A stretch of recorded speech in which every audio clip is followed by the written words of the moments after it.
instance, because that's just my struggle. Yes, I hear you.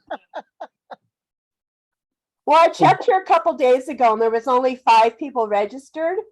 And so I thought, well, this is going to go really quick. So I didn't prepare that much.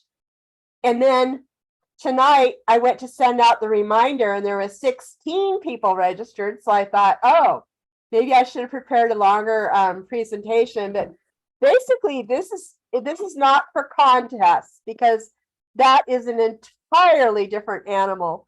And it's not for club meetings. This is really just to talk about only the things that are affected when you are Zoom host and you are supporting someone in a meeting. For example, the club officer trainings that are coming up on November 5th. And by the way, if anybody knows somebody that wants to do the secretary club officer training, you would be our angel tonight because that's the only one that we're still short. That's November 5th in the afternoon, but that's an aside. So I did a slight PowerPoint that's not fancy, as you're going to see here shortly, because I thought it was only 5 people. Oh, I just saw something in the chat, but now that I'm sharing, I can't see it. Can you just go off mute and tell me what you said? Oh, was it something about training? Oh, yeah, I was just wondering if we could we're going to have a training for contest. It'd be nice to have a Zoom training pre-contest. You're probably already planning that. Just in my mind, but Yes. not, like not planned.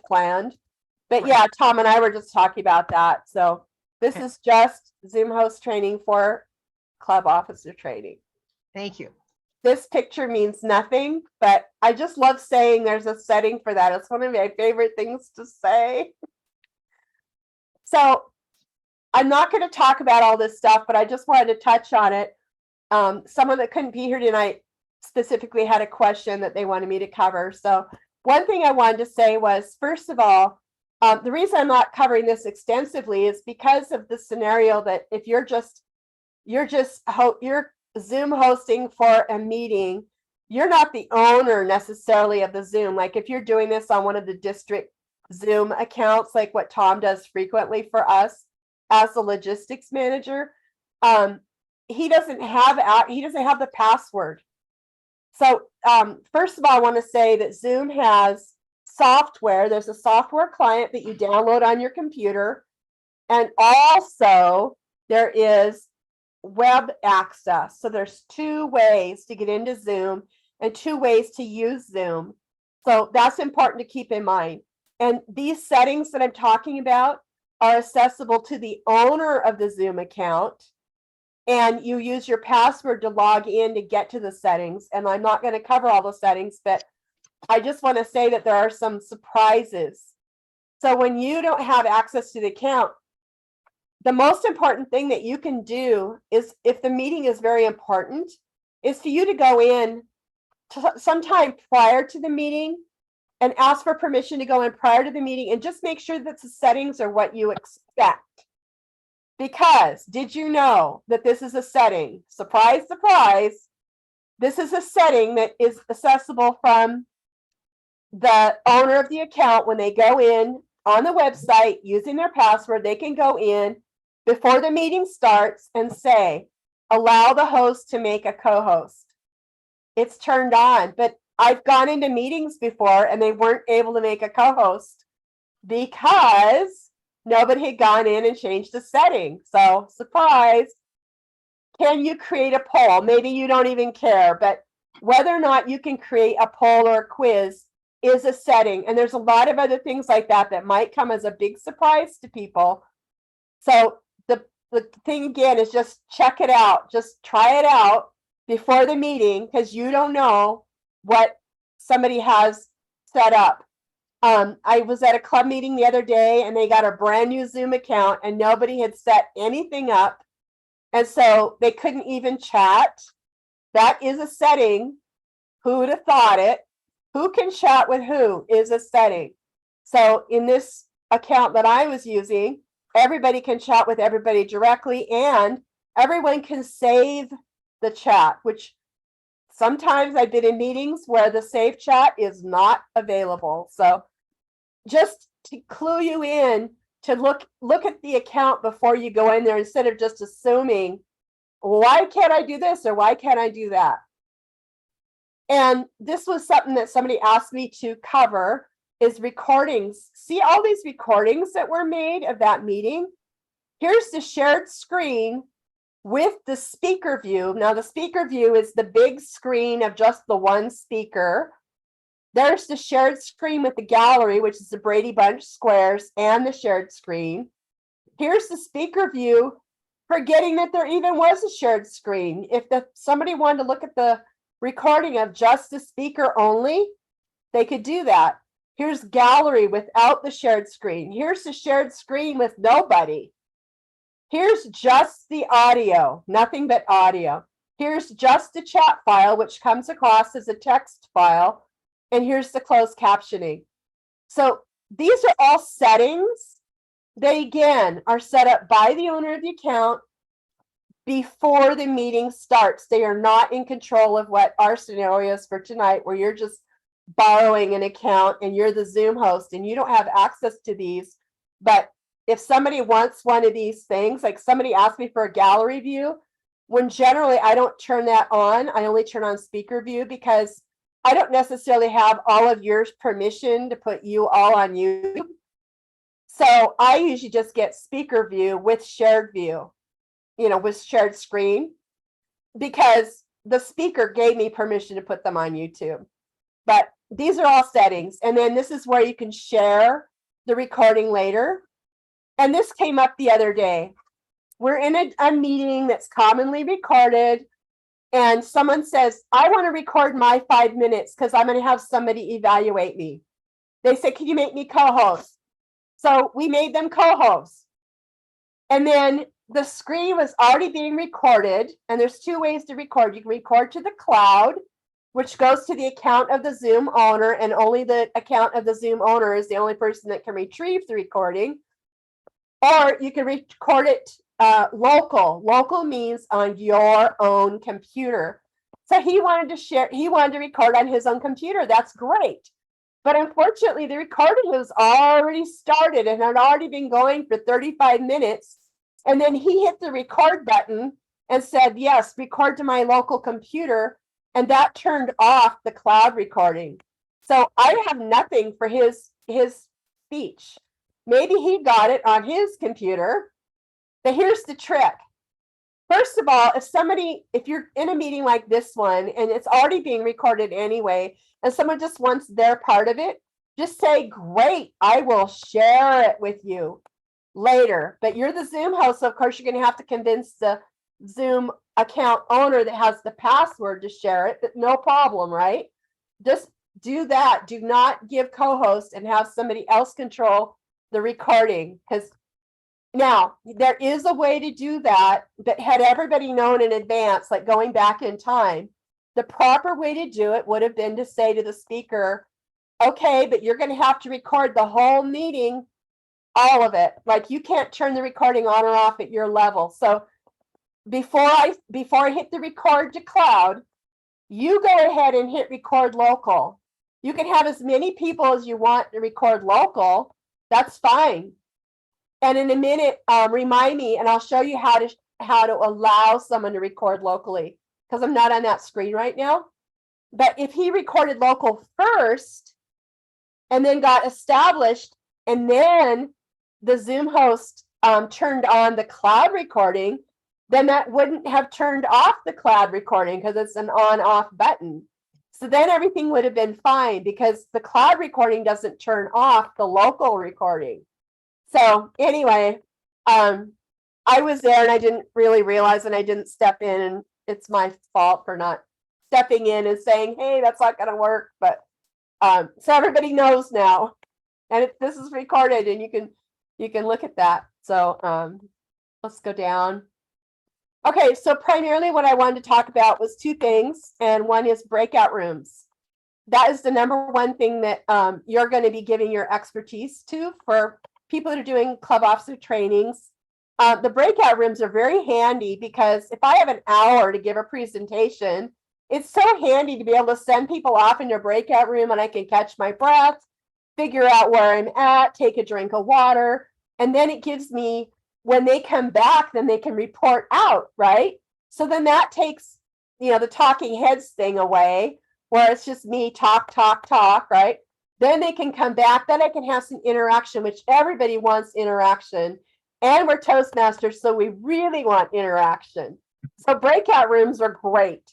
And so you want to have breakout rooms. For the most part, most of the trainees are, not all of them do plan on it though, from what I've heard. So first of all, on the screen, if you're a host, and you won't see it right now because you're not a host, but when you are the host, or if you're the co-host, look down and you'll see the word breakout rooms in the settings at the bottom. You can click breakout rooms, and this is the screen that you're going to get. This is screen 1, I call it, and where you can use the up and down arrow, and you can say how many rooms you want to create. So first of all, I think personally that I've noticed people get confused about how many breakout rooms to make. And here's the trick, is you're going to have a meeting and you have really no idea how many people will actually show up. So the trick is, how many questions are they doing in the breakout room? Are they doing 5 questions? Do you want to give them a 15-minute breakout room? How many people do you want in each breakout room? I think personally that is the key question. Is this just a one-on-one? You just want them to pair up? Do you want like 5 people in the breakout room? How many people do you want per breakout room? So when you're working with the person that's running the club officer training, don't say to them, how many rooms would you like to have? Because in my mind, that is completely irrelevant. And what the presenter should be flexible and should adjust themselves between a small meeting number and a big meeting number. If you have 5 people, then everybody can report out. But if you have 60, maybe you're not going to get everybody to report out. So as the trainer, you should adjust that. But what you should say to your Zoom host is, here's the number of people that I would like to have in each room. I would like to have 2 per room because they're going to do a thing. Or I'd like to have 5 per room because they're going to have a big scenario and I want them to talk about a single question. And then you're the Zoom host and you take that information and you say, okay, I've got 5 per room. And I noticed a lot of people registered, but not that many people showed up. We've only got 60 people here. So dividing the 5 per room, you divide that into the number of participants, and you're going to see in a minute where to see the number of participants, which you might have seen in the past, even if you weren't a Zoom host. Then you go, okay, I'm going to make 12 rooms then because she wants 5 per room. Okay, so that is the up and down arrow there. And then I like to assign automatically. I don't have time really to pick each person and put them into an individual Zoom breakout room. Sorry, my neighbor's cat just came in. So I like to just randomly assign and let the computer just do it. And I thought there was a button here, but maybe I forgot where it was, of whether or not to include the co-hosts. Tom, do you remember where that button is? Do you want to include co-hosts, yes or no? I think that's actually after you create the rooms, then there's an option settings.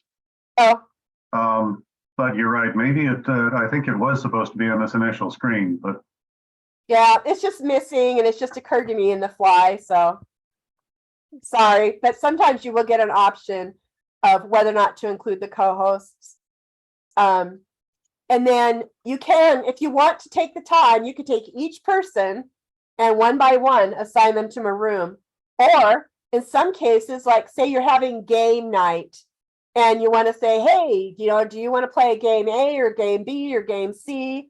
Or do you want to go to a breakout session here, here, or here? You could just say, let the participants choose their own room.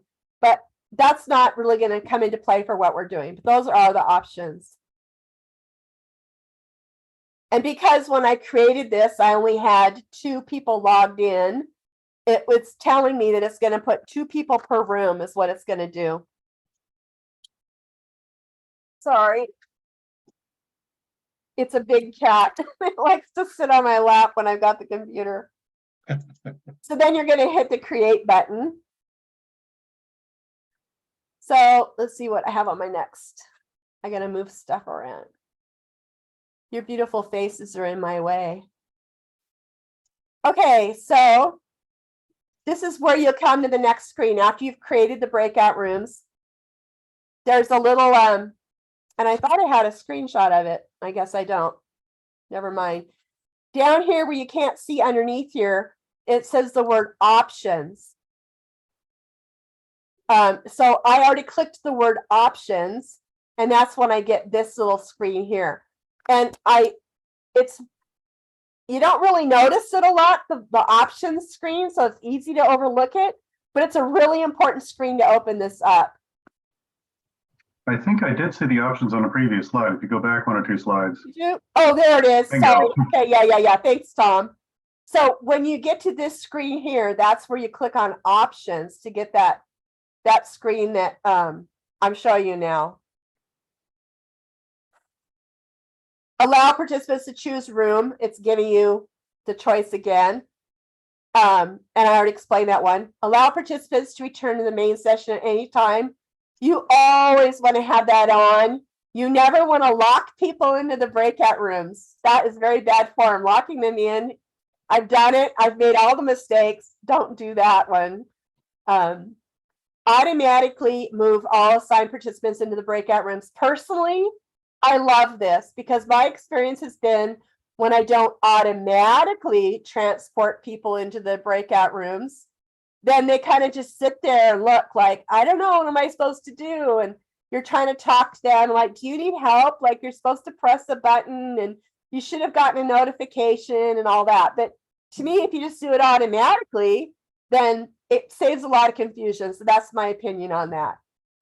I always like to Linda? say, Tom? Sorry if I can interrupt. I like to call that the idiot option. Yes. I appreciate Just because that. if you don't check that, invariably there's somebody who has no idea how to get into a breakout room, as you were just explaining. And then you're trying to talk them through and you're like, well, which device are you on? And they're like, what device? So it's like, I don't know, if you're on a phone device, then maybe you need to push a button or something. And then it's really, from my view, it's important to say how many minutes you want the room to run. And I'll show you in a minute where it gives a countdown timer. And the countdown timer is also available to the participants, which when I'm in a breakout room and I can look up and see how much longer we have, I find that very, very helpful. In my personal opinion, never click this one where it says notify me when the time is up. I did that too one time to notify me when the time is up. And so all Zoom is like, it makes a little flash on your screen like, yep, time's up. I'm like, great, the time's up. And then it does nothing. It does nothing. It leaves them in their room until you figure out that it's putting you in charge, even though you set a timer. So, just don't click it because it's better if it's automated. And after 8 minutes, the rooms just go ahead and close down, even though they're mid-conversation. I know. But how are you going to know when they're not mid-conversation? So just let it close, let everything be automatic. And then the countdown after closing the breakout rooms. So once the breakout rooms close, then it begins this countdown. And you can set this timer anywhere from 10 seconds all the way to 60 seconds.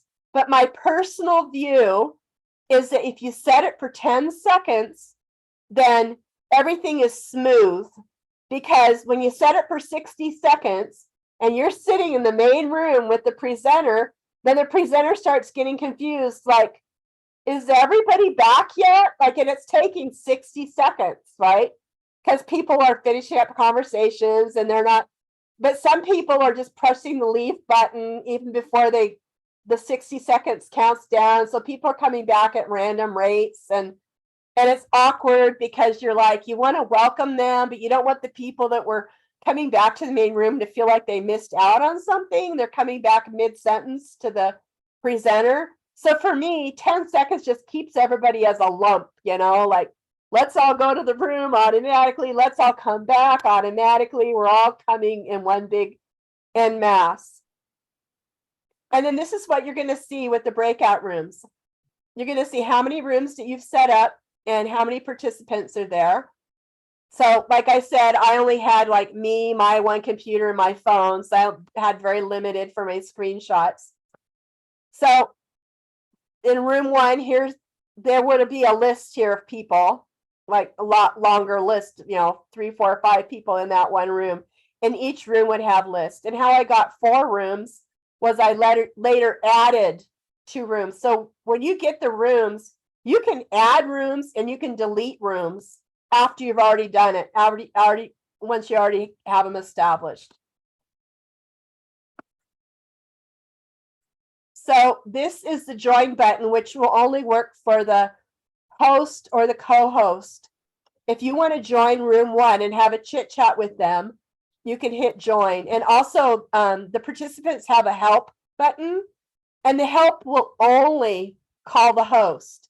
So sometimes, like say in the example of a contest, let's just go back to that example.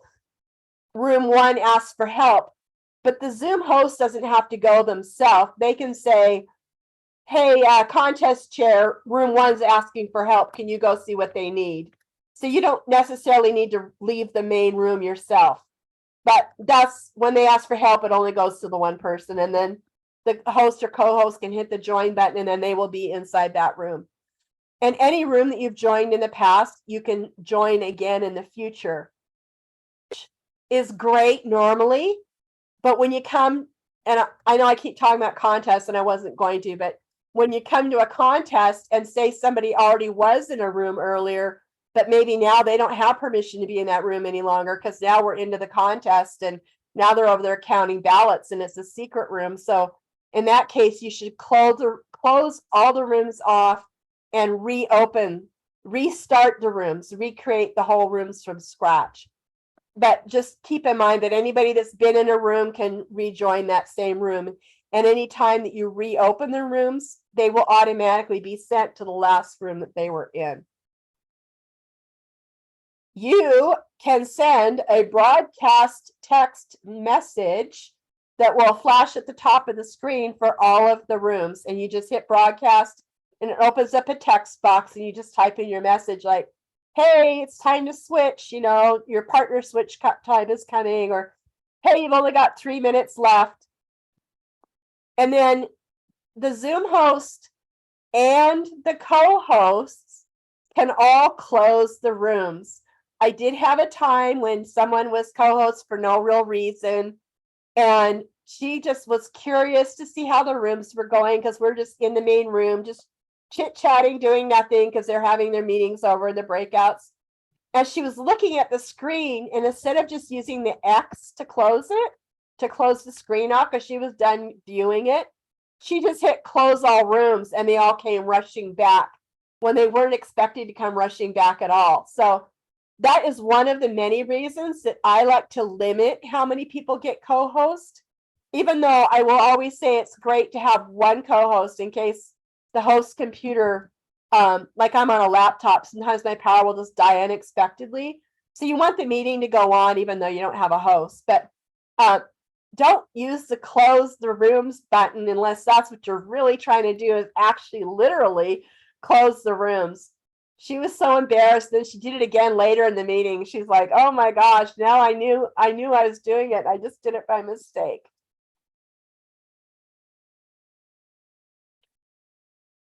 So rooms in progress. Oh, sorry. Just going from screen to screen. You're not knowing what I'm doing.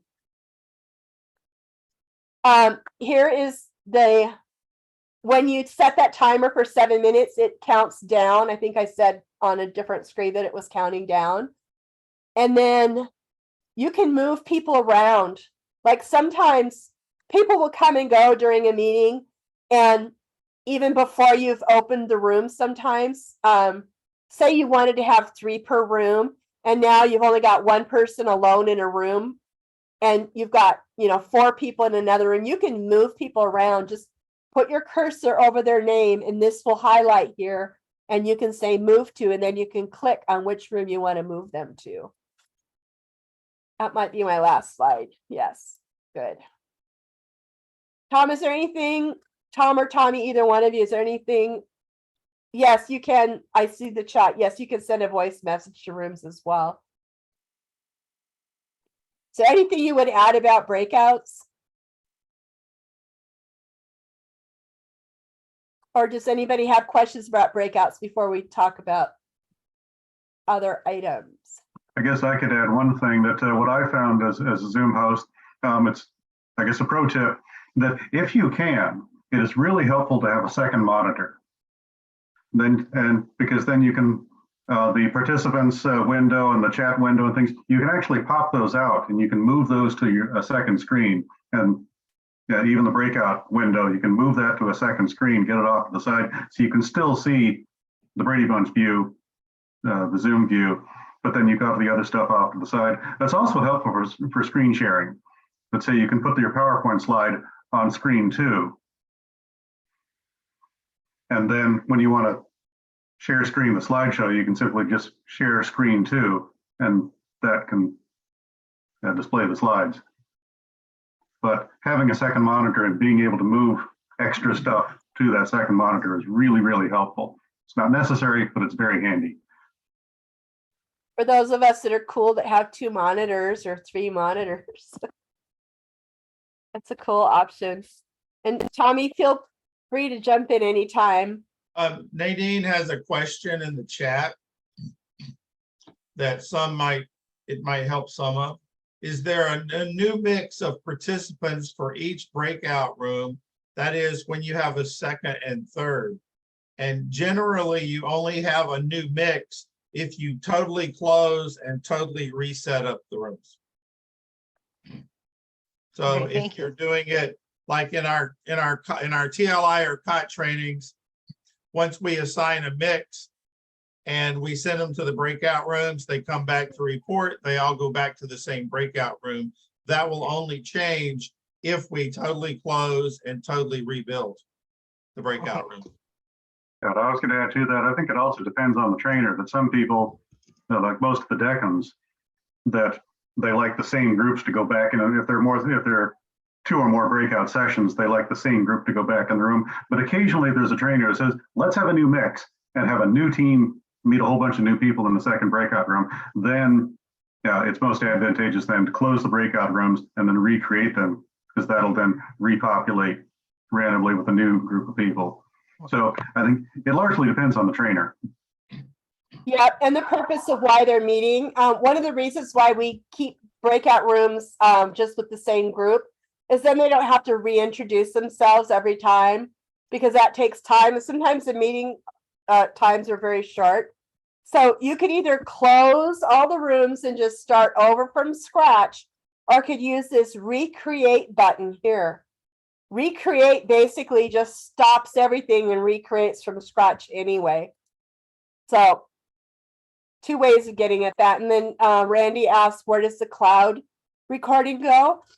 The cloud recording is available after the meeting, after a short period of time when it's all resolved.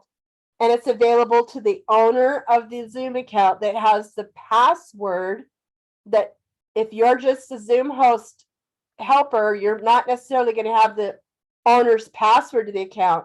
You're going to have a claim host number. But if you have the password, you can go in on the web version of Zoom and you can look at the recordings, you can download the recordings, you can view them right from that screen, or you can share them with or without a password and with or without an ending date as to when they will be shared. So that's where the cloud goes. Hopefully that answers your question.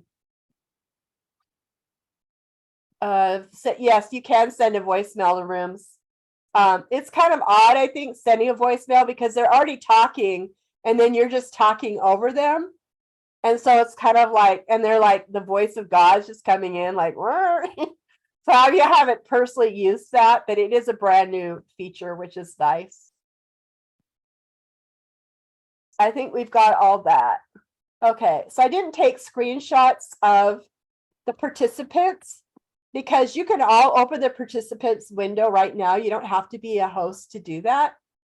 So why doesn't everybody just open up the participants window right now? Let's take a look at it.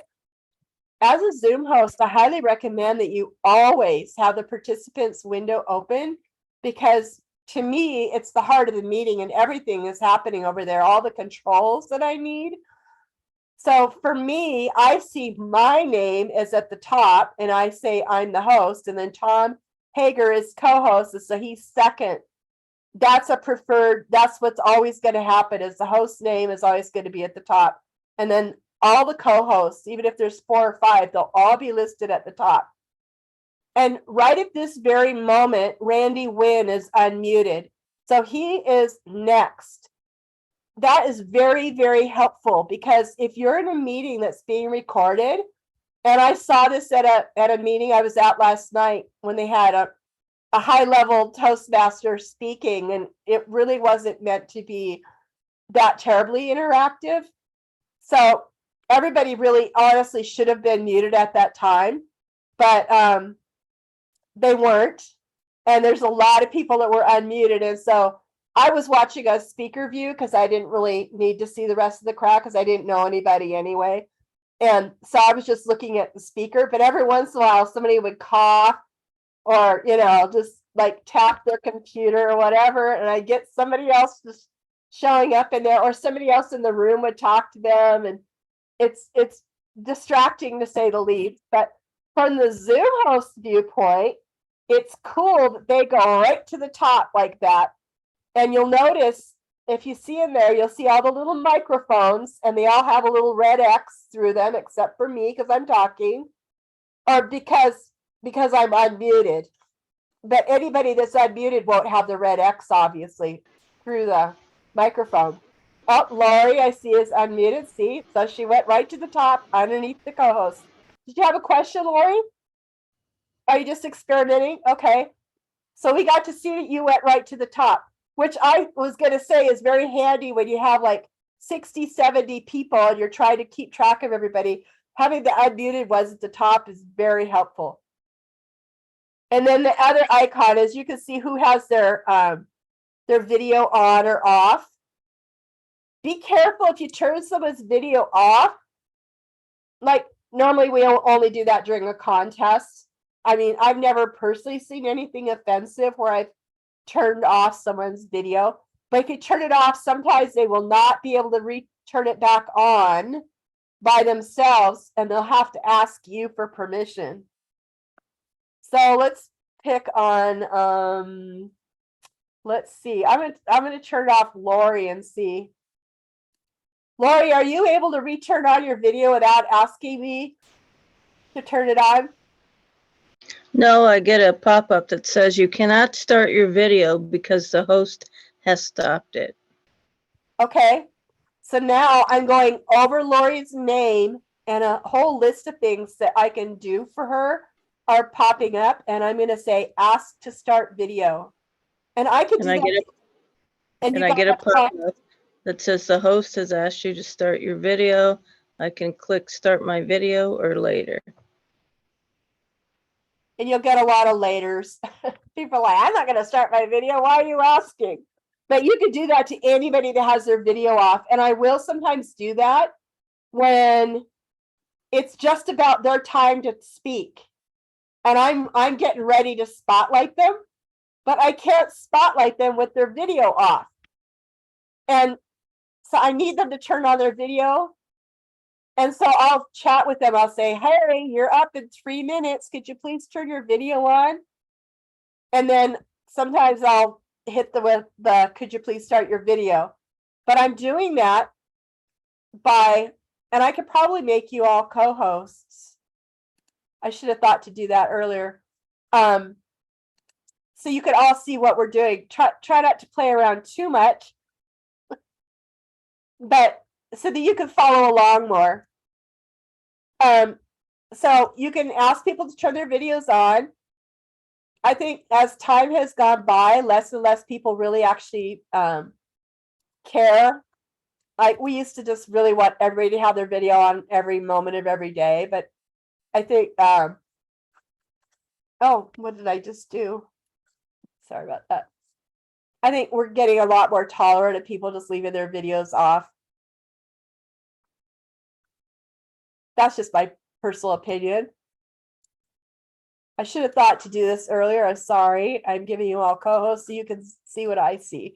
So now when you go to participants, when you go and put your mouse over someone's name, you should see a line go across and then you have an unmute option. Or if they didn't give you permission to unmute, you would have a ask to unmute. So it depends on if they gave you permission. And then next to the unmute, there's 3 little dots, and then you open the 3 little dots and you can see what options that you have. For me, I have that I could chat with that person. I can stop their video. I could stop a co-host video, but I'm pretty sure they'd be able to restart it. Let's try Karen. Sorry, Karen. I think you're able just to restart it. Are you? Yeah. See, co-hosts have super permissions. So I could stop her video, but it could also restart.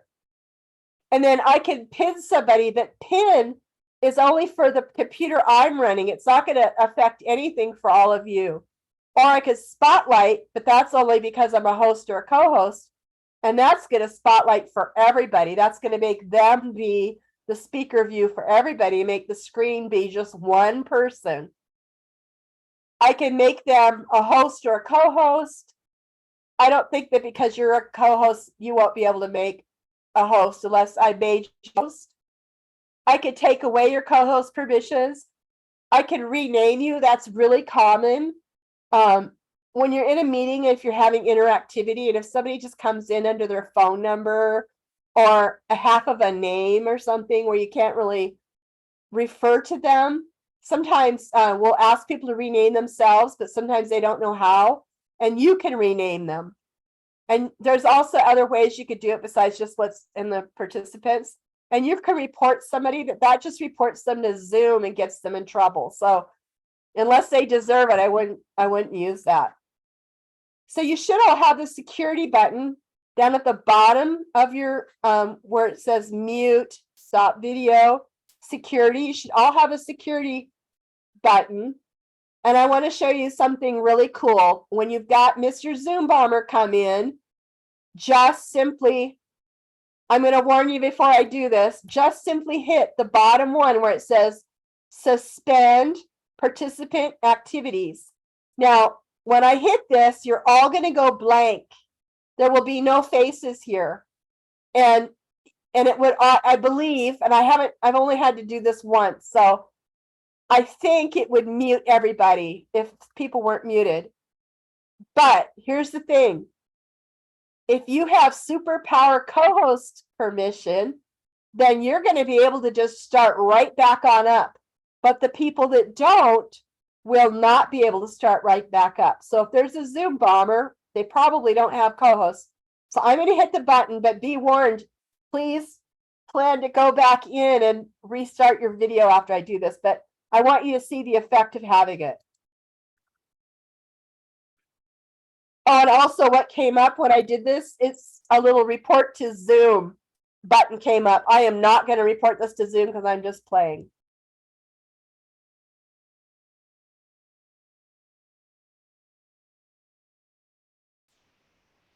You're muted, Linda. I muted you too. Yeah, it muted everybody. Oh yeah, duh. You need to. Right? Thanks for the heads up. That's a great Zoom bomber move. Just stop everything and then just, it's good if the co-hosts know ahead, oh, I'm a co-host, so no one's stopping me from anything. I could just go ahead and unmute, turn my camera back on, and let's just carry on and figure out who that person was. Now, I don't have a waiting room on right at the moment because I chose not to have a waiting room. I chose to have a password instead tonight. But it's sometimes a good idea to have a waiting room on during a meeting. And how you can do that is go into your participants and go down to the bottom where it says invite, mute all. There's those 3 dots. Click that. And that's where you can, if there's a little check mark there, then it is in action. So it is now currently, there is an enabled waiting room happening right at the moment. Now I have an option to hide everybody's profile picture. And Tommy Price and I figured this out.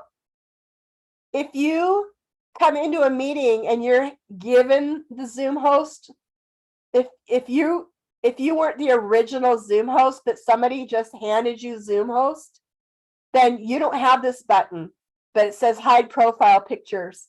I have it because I logged in using the password and I wasn't handed the Zoom host permission.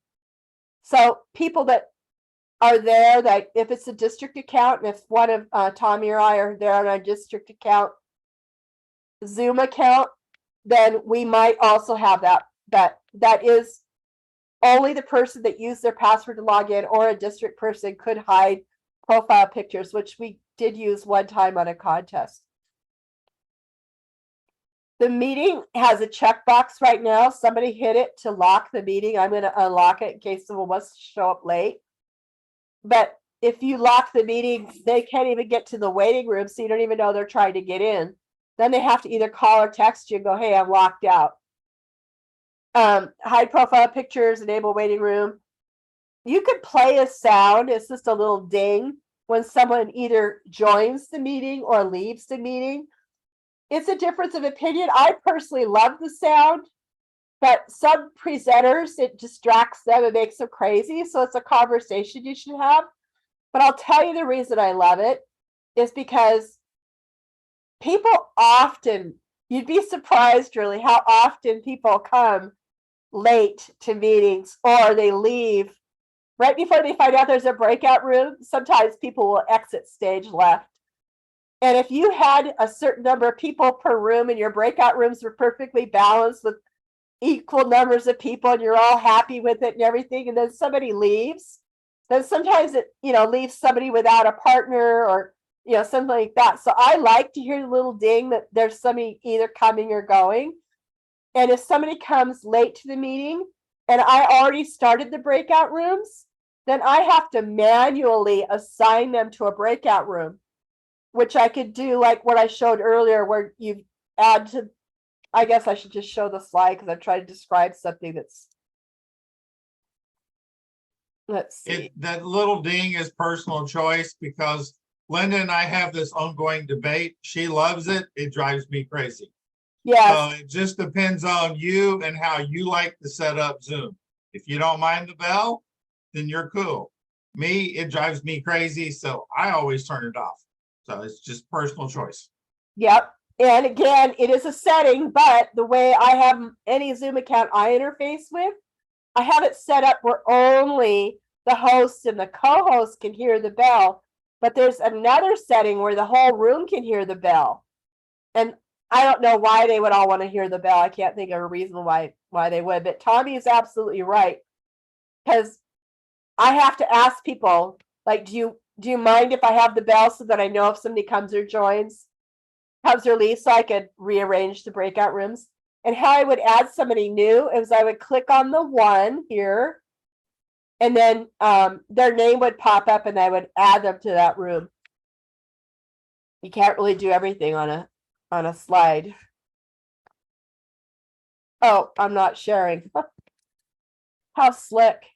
I'm talking about something and I'm not sharing it. Okay, I would click on this little one. If I want, somebody just came in the meeting and I wanted to add them.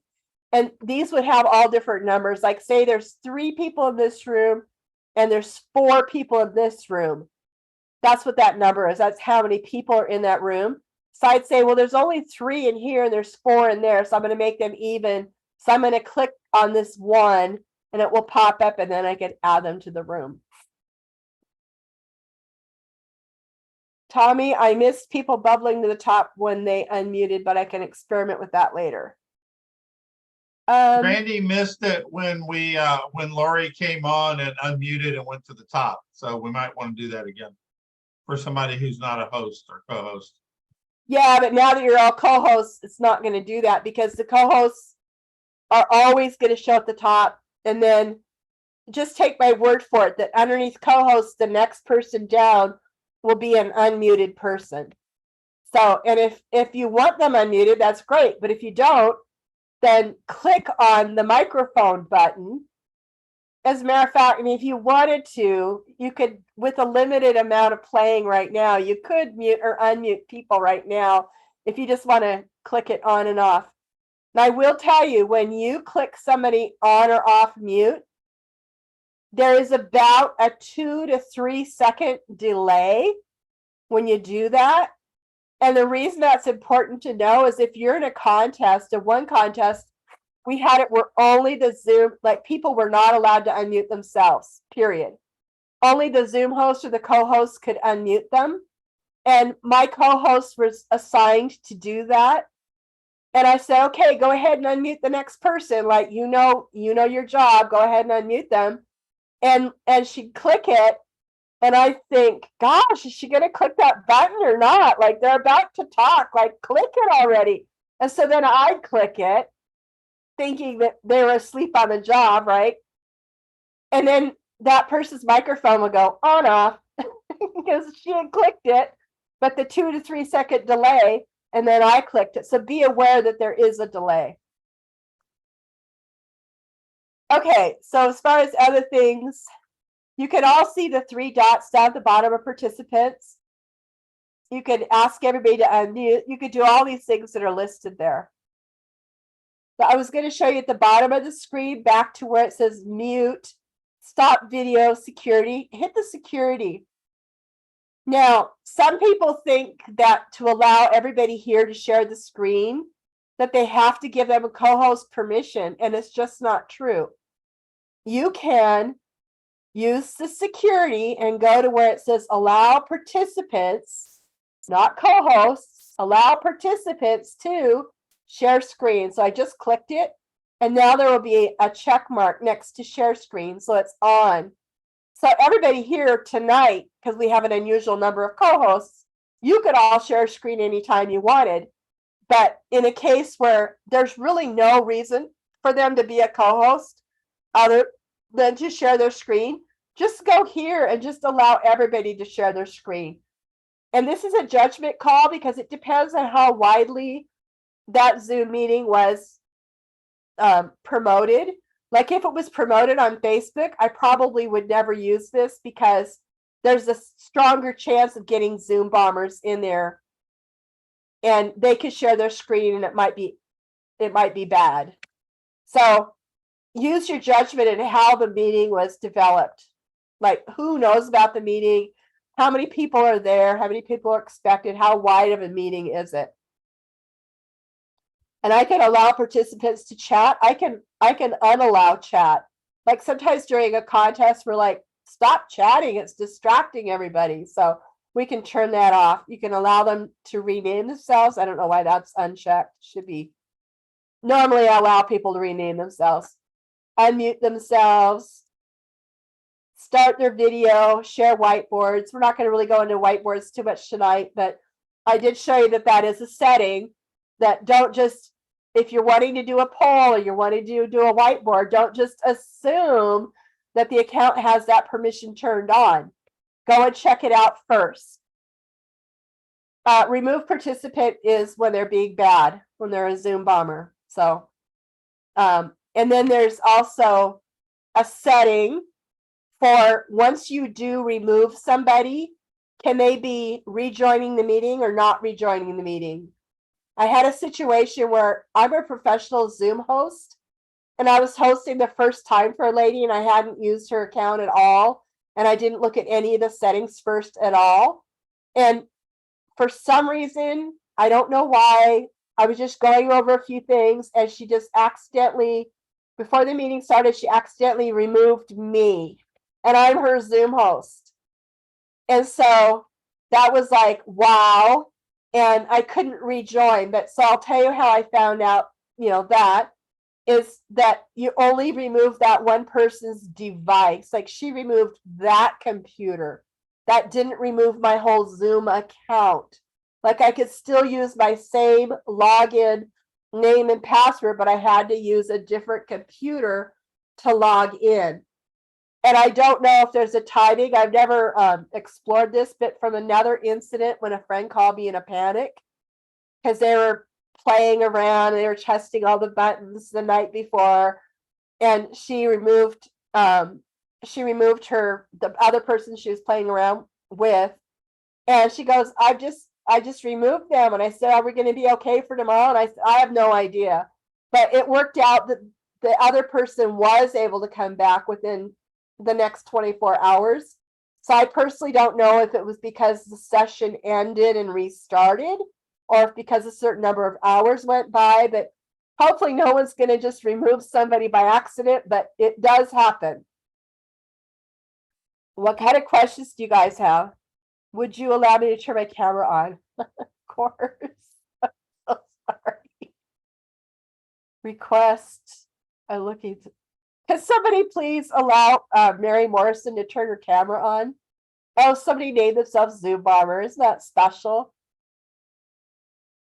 Normally they don't do that. You know what Zoom Bombers literally do is they come in and they pick the name of somebody that's already there.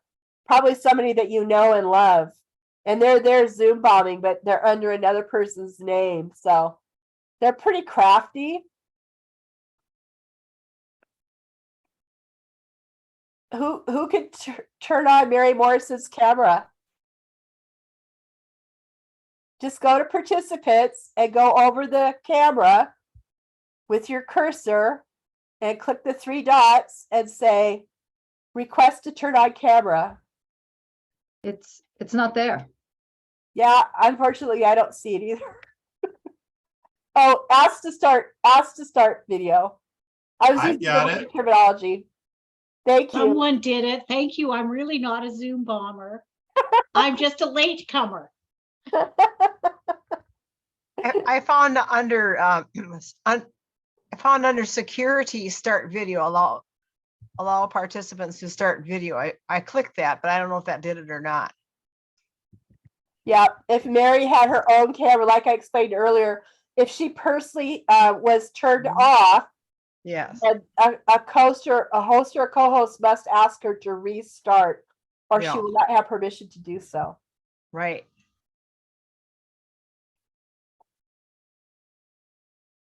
I'm trying to read the chat, see if there's any other questions. Tommy or Tom, do you have anything to add?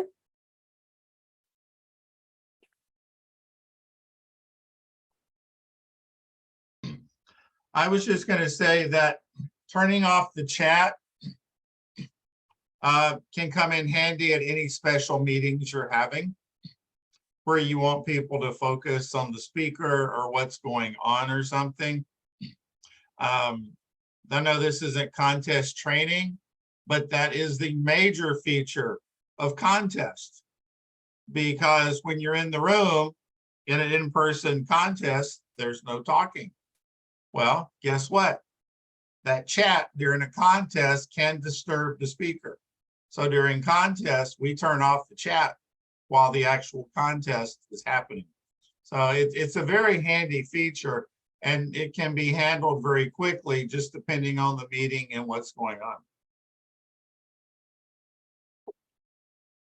I do believe that people are joining now. Maybe they thought this meeting started at 7, so I apologize for that. The reason I started it at 6 was because there's a lot of club meetings that start at 7, and I was hoping that maybe somebody would have better opportunity to just pop in for an hour and then make it to their other meeting, because we can all just transport so easily now. But I will definitely make the recording available, and I will send it to everybody that is here, because you've registered, so I know who you are. I've got all of your email addresses. So I'll definitely give everybody the recording. I'm going to turn the recording off in case anybody just had another question. Actually, restart it. Okay, so there's 2 options. You can turn the recording off, or you can pause the recording. Now, if you're going to a break, or they're going to breakout rooms and they're going to be in there for 15 minutes, there's really no reason to run the recording of what little chit chat is happening in the main room when there's really nobody there but me and one other person. So we pause the recording, and then you get one nice long recording with just a pause blip in it. It's no big deal. So we pause the recording, we don't stop it. if I had stopped it just now and I wanted to include this one little piece for people that were viewing this later, if I stopped it, then I would get 2 separate recordings, and then I would have to go in and marry them together using video editing software, which is just a hassle. But you know, it would be like, my bad, I stopped it. So the reason I was going to stop the recording was in case anybody had a question and they just didn't prefer it to be on the recording. So now I am going to pause the recording. Thank you. Okay, great question, Nadine. So yes, and I had it in my brain, but then it fell out. I highly recommend to anybody that I'm supporting that's giving a training, because there are several strategies when you send people to breakout rooms. And let's just talk about those. One is, it's really nice to put the questions that they're supposed to be talking about. It's really nice to put those in the chat so that they have them, because there's this thing that happens psychologically when you go from this room to the breakout room. It's kind of like, oh, it's kind of distracting or disturbing. You're like, everybody looks at everybody like, what are we supposed to do? And so if it's in the chat, it's really nice to re-anchor it. Like, oh, we're supposed to answer this question. It's in the chat. Now they will have to reopen the chat. The chat will close when they go to the breakout. So you might suggest to them, I'm putting the question in the chat, but I suggest that you reopen the chat when you get to the breakout rooms.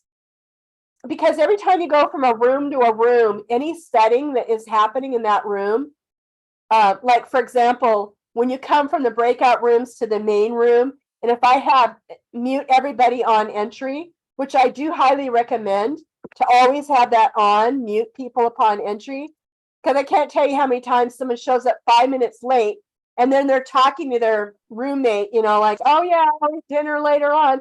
And they're not even fully present yet because they were late, and they're interrupting the whole meeting because they weren't muted because they just don't know. So as far as who's in which breakout room, another good thing to tell people when they're going into the breakout rooms, like, okay, everybody, look up at the top of the screen and see which room you're in. It'll have a room number. Or if you really want to be fancy, you can name the rooms. Instead of a room number, you can name the rooms. Like one time we just had 4 rooms, and so we named them north, south, east, west, just to have something to a handle to go by. So when they come back and they're reporting out, and you say, okay, everybody from room 1, and they just draw a blank stare like, I don't know what room I was in, because it's so much. It's just disconcerting, really, to be moved from the main room over to the other room and back. So they forgot, and you didn't tell them, and they don't know they're in room 1. So either the host of the Zoom hosts can go to the bottom of the screen, and you all are you're all co-hosts. Linda, sorry, I've got 3 rooms built where people can choose to go. So I'm gonna open them, don't go there, but then you can now do what Linda was pointing at, and you can go down to that breakout room button. And if their name is gray, they're not in the button. If it's bold, they are in the button. They are in the room. I see Randy went ahead and went to the room anyway. Yeah, okay. I guess I closed the breakout rooms earlier because I thought I was done with them. So what you would do, as even though you're not the Zoom host, you're the presenter, right? But you're curious as to who was in room 1 because you're trying to get a conversation going. So you would go down to the breakout room button and you would open this window and keep it open. Even though the rooms are technically closed because everybody already came back, and we don't necessarily have to close the rooms because maybe we're going to have another breakout in a couple minutes. Like, you know, that maybe we're going to have 2 breakout rooms. You don't have to close them. Just use the X in the corner to open and close the window. That as the presenter, it's really smart to open this window and go, okay, room 1, Edward, James, and Marty, who's your spokesperson? It's very helpful to be able to do that, and it moves things along faster and creates less confusion. Tom, thank you for telling Randy he can come back. He's just in there by himself. But Oh, and Ross. Ross is in there too. Ross and Randy. I'm getting a message at the top. It says hold B, the letter B like boy, to broadcast your voice to breakout rooms. If I wanted, I could just interrupt them right now by holding the B button, and I could broadcast to the breakout rooms. I think I'm gonna just try it just for the fun of it. Randy and Ross, you're welcome to come back to the main room. We're talking about you. So did that answer your question, Nadine? So when people go into breakout rooms, it's very helpful to be able to call them out by name. Thank you. That's great. Thank you. I appreciate that. Anything else? And if you want, I'll turn the recording off. But there's 3 settings for your breakout rooms on who can go to them. For our COTS and TLIs, we assign automatically. So we just decide we want a max of 4 people. So well, you have to do a little bit of math sometimes to work that out. But you can assign people, you can have Zoom assign them to a room. You can assign them to a room, or you can do what I just did, which is let people choose. And if there was a room open, they could just go to it. I did go ahead and assign some people, but it was still available. Every room was available for anyone to go to because I did it to let everybody choose their room. Very good point. And I was gonna, when he was talking about the math, I told you earlier I was gonna do this and I forgot. But if you look at participants, afterwards in brackets, it says there's 13 people here right now. And there have been people coming and going, that number's been changing all night. But when you're gonna do the math on making the breakout rooms, first of all, if the meeting starts at 7, don't do a darn thing until at least 7:10. But that means you're gonna have to talk to your presenter and go, when are you planning to open the breakout rooms? Like, you know, do I have 10 minutes? Do I have 15 minutes? Do I have a half hour? Like, when are you gonna open them? Because it's more convenient for you to open them after the bulk of the people have arrived. But there's never gonna be a perfect time because people just come and go. And then now Randy left because he made the very good point. And I've done it myself where I hit the leave room, I leave the meeting instead of leave the room, and then you have to come back in. Well, now if anybody that does that, they'd have to be reassigned to a room because they've left the meeting. They weren't part of our meeting anymore, and so they're not part of a breakout room. So even though they were here before, like if you guys were all on breakout and Randy came back, I go, hi, Randy, I see you came back. And he go, yeah, I left the meeting by mistake. I go, well, do you remember which room you were in? Or sometimes if it's a really complicated meeting, I might take a screenshot of the rooms. And so I can just look at my cheat sheet screenshot and go, oh, I see Randy was in 5. I'm going to put you back in with your people. So that's another thing. Are Any other questions? the breakout rooms recorded? No, but you could record them, but I never have. But you know what? We should probably do an experiment. Somebody could go in there and see if, oh, that reminds me of another thing I was going to tell you, but how do I give permission for people to record? Right now, you're all co-hosts, so you all have permission to record. Tom, there's 2 people that aren't marked co-hosts. Could you do that, please? Mary's one of them. Sure, I can do that, I think. I think See, Ross. Yeah, it looks like only the host can make only co-host. the host can make a co-host, unfortunately. So I just made them co-host. Oh. So the way, I was going to show something about the breakout rooms, if you don't oh, mind. good. Yeah.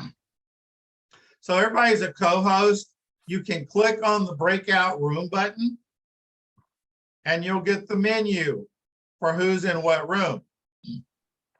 Now, point at room 1 at Edward Lee. You've got move to. So let's say you need to move people around. I'm going to click move to, and I can move him to room 2 or 3. So I just chose room 2 and I just moved him. So if you get in a meeting and you need to rebalance, or someone's in the wrong room, depending on how it's set up, you can just go here and you can move people around per room. And then you'll notice, if you all have your breakout rooms window open, you'll notice that Tommy is unassigned. So we could click on one of the rooms and add him. Or we could just go over his name and it will turn blue, and right across it will say not joined, and across from that will say assigned to, and then pick a room, which is what another version of what he was just doing with move to.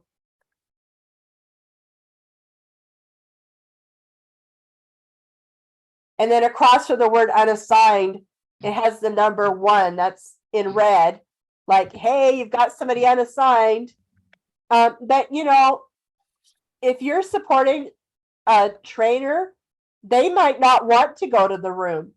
You know, most often trainers do not go to the rooms because they're like the sage on the stage, right? Like if they go to the room, it's like having your teacher or your parent there. You know, like now you're not just us chickens talking about the question that you're talking about. Now you've got them in there. So it kind of, I don't know, it puts a different spin on things. So normally the trainer would not go to the room. So. Well, you'll notice at most of our meetings, the trio doesn't go. And the main reason the trainer doesn't go, or someone in charge of the meeting, is it can cut down on the discussion you're asking everybody else to have, because they're going to depend on that leader to do all the talking and the discussion.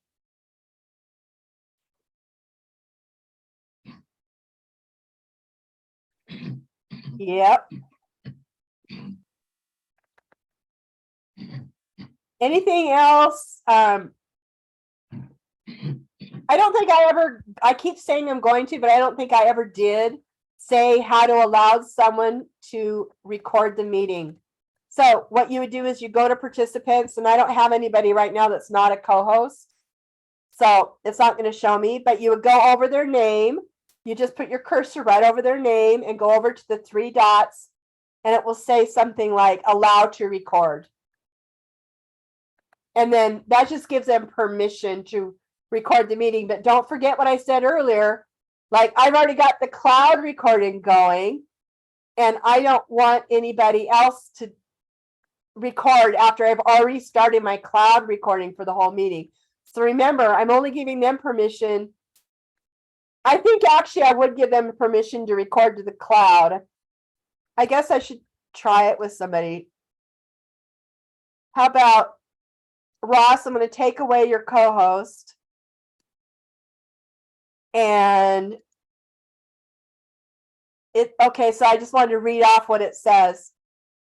Allow to record local files and allow to multi-pin. Because he's no longer a co-host, he doesn't have his superpowers. So I guess I'm not really allowing to record to the cloud. I'm only allowing to record local files.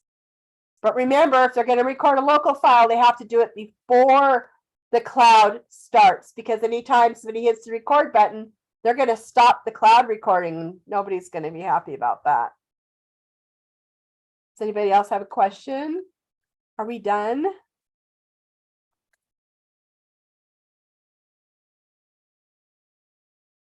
You guys all excited to help somebody and be their Zoom host?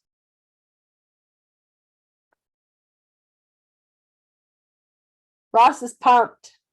Just excited to learn about Zoom. I'm used Yes. to Microsoft Teams at work, so this is very Oh. informational. I need to learn about Teams, because when I go to say a demonstration meeting and they want to use Teams, like especially at Microsoft, and then I get there, and then sometimes, like one time, I couldn't even see the chat because I didn't use a Microsoft account to log in. I used my Gmail, and the permission wasn't given to me to to read the chat. Had to tell them, Mary. So I'm one of the presenters, and thank God Lori is here tonight, who is going to be my Zoom person. So I understand from the communication with Donna that the officer breakouts will have a separate Zoom meeting. 100% correct. Okay, Yeah. so Yes. so we will be, so people will register, and when they register for the officer of whatever the officer position is, they'll be given at that point, the Zoom account for that meeting. So Lori and I will have complete control as host, co-host, right? Well, let me tell you how it's going to happen. It's a 4-hour meeting, that Yes. TLI. I don't know why, but TI wants us to have that be 4 hours. So we're complying and having a 4-hour Toastmasters Leadership Institute.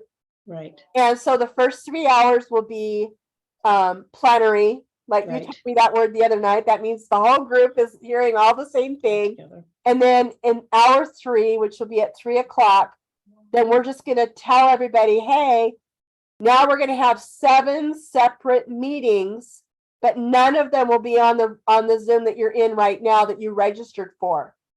And they are not required to register to go over to the club officer training. Because really, we just don't care, because they already sat through 3 hours. So if they want to go over to the officer training, have at it. No registration is required. It's just a regular Zoom meeting with no registration. So we're just going to give all 7 options, and there'll be a lot of questions. There always are. They can either click the link or they can type in the numbers and the password, and then they can go over. But yes, to answer your question, every trainer will have their own Zoom.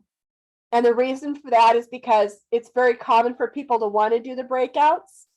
And obviously, if we're all in one meeting, you can't all 7 do breakouts. So this is the best of both worlds. We're all meeting together, and then all 7 officers will go into 7 separate Zooms. So then we'll have 8 Zooms running. And then that Zoom over there, that I've already set them up.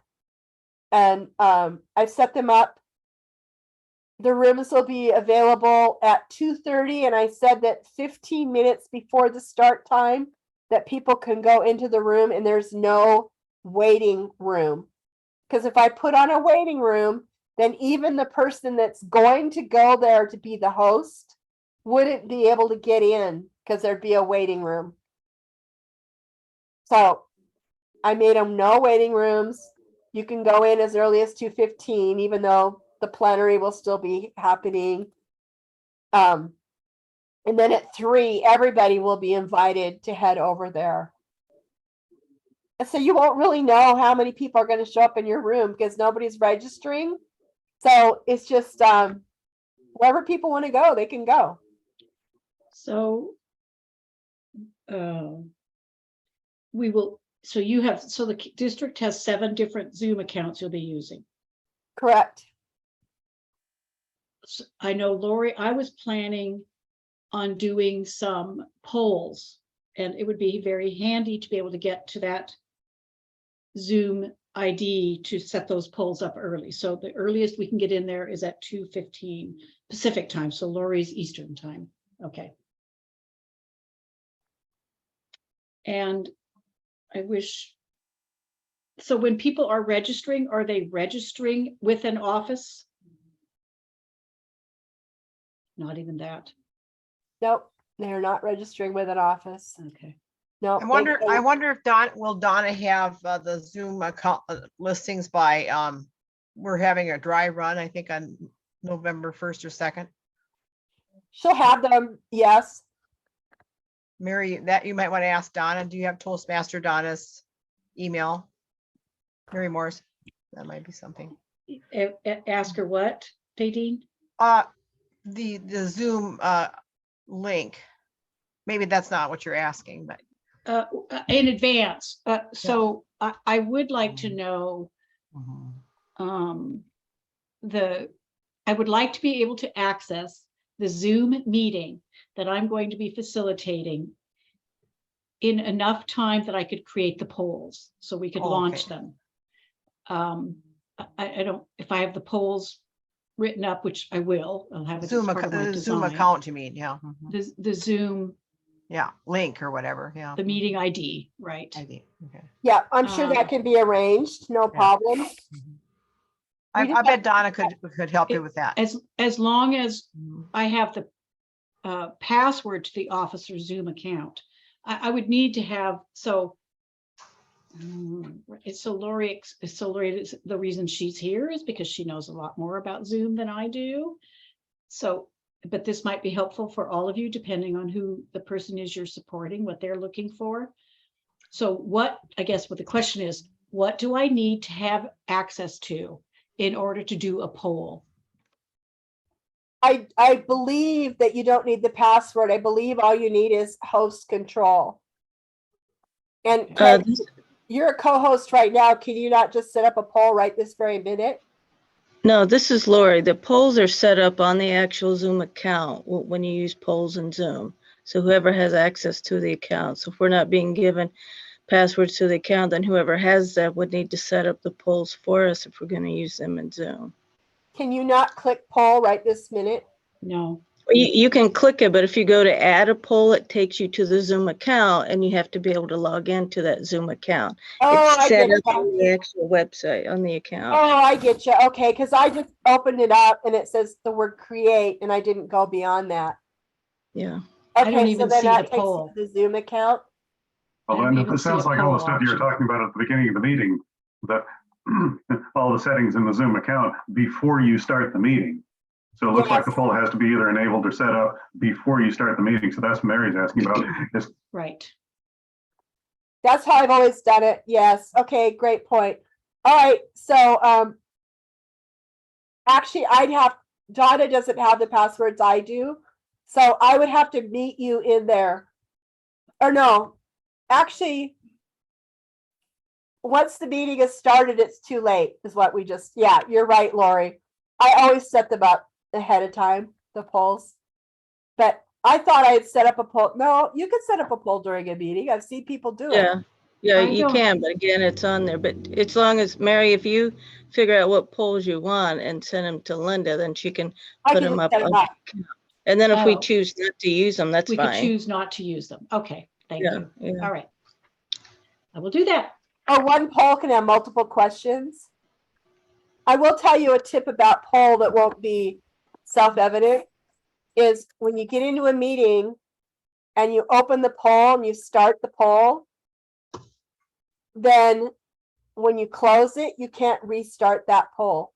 Like Right. that poll's already been started. It's done. So then you have to copy it and make a duplicate poll. Yeah. And then run a second poll. That's why I know that you can do polls during meetings, because I've seen people make that mistake and I've made it myself. You know, you're just curious. You're like, is my poll there? And you open it instead of previewing it, you know, before the meeting, and then you open it and then it thinks you just ran the poll. So you can't. Yeah. So I just want to be really clear. At this point, I do not see the poll, create a poll on my controls. Yeah, did I take you off of co-host or something? You know, Oh, you're a co-host. You should Yes. see the word polls there. I do not have a word polls here. You Between might have to click the word more, I Mary, don't depending even have on a how you're more. for at the me, bottom. it's I don't have between a more. participants and chat. Nope. I have security participants chat. I don't have the polls option either. Yeah. So Neither do I. I see Either polls. I see polls. I guess I'm special, huh? Lori, as long as you have it, that's all I need. I'm very curious to know how Tom could not have polls. because I did have them at the Deckham. Yeah, and this is the district account we're on. This is the PQD account. Why would you not have polls? That's weird. Huh. Well, Lori, you should have polls because all the accounts are set up the same. So And just to give you more information about polls, what happens is there's a text file. I had somebody do screenshots of the results. You don't have to do that. It's in the cloud, the same as the recording is. And whatever they answered will be like, you could show the poll to everybody and say, these are the results. And then afterwards, if you're curious, you could go in and get the results in a text file.